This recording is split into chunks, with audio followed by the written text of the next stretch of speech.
Okay, cruise along, 60 miles an hour. Pretty big bump right there. Didn't take off in any direction. Said we entered a line. The guy who did it, specialist at Les Schwab. He's an off-road ramp guy. Pretty good bumps. Doesn't jump, doesn't go anywhere. When we got it, it was scary. But now I say it's an easy driver.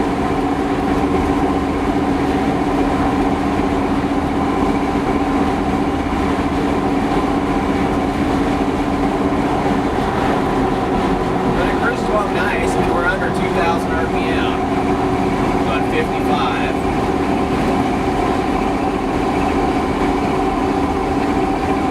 It's kind of depends on how the ruts are. There's one of the other rock places off to the right, so there's a lot of heavy trucks through here. So, kind of wants to, if they're going to hunt the groove anywhere, it's going to do it here. But as you can see, it's pretty easy.